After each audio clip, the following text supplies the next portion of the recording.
ישראל וירדן פתחו בחקירה משותפת לאחר הפיגוע במעבר אלנבי, במקביל לסגירת המעבר. מאהר דיאב חסן אל-גזי, בן 39 מדרום ירדן, הצליח בקלות בלתי נסבלת להיכנס לאזור המטענים במעבר הגבול כשהוא נושא אקדח, תוצאה של אמונה ישראלית בהסכם השלום שמעליה מרחף היום סימן שאלה גדול.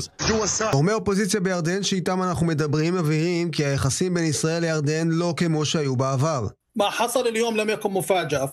الإعلام الأردني يسيطر عليه الحكومة سيطرة مطلقة. إذا فتحت الإعلام الأردني يحتفلون بالشخص الذي قتل ثلاث جنود ويكلمون يصفونه بأنه بطل. الحدود مع الأردن ليست آمنة. لقد وثقتم في الأردن كثيرا والآن تتفاجؤون أن الوضع سيء جدا وخطر على الشعب الأردني وخطر على الشعب الإسرائيلي وخطر على الفلسطينيين أيضا.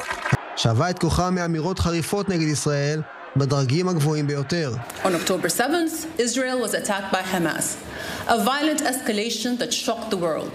Since that time, Israel has responded by taking its blockade of Gaza to new inhumane levels and pummeling it with devastating force. בשנה שעברה חבר הפרלמנט הירדני, עימאד אל-עדואן, נעצר באותו מעבר אלנבי עם 200 אקדחים ורובי M16, אותם ביקש להבריח לארגוני טרור ביהודה ושומרון.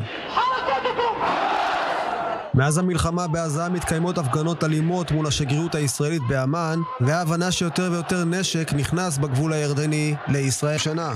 יש באמת פער בלתי מתקבל על הדעת בין מצד אחד שיתוף פעולה ביטחוני עמוק, אינטימי, מתמשך בינינו לבין הירדנים, לבין הרטוריקה הבלתי נסבלת, העוינת, הסתנית הזאת, שאנחנו שומעים מירדן, מדוברים ירדנים ואפילו מבית המלוכה. ישראל לא יכולה להשלים עם רטוריקה כזאת, וצריך לטפל בה בדרכים מדיניות ואחרות.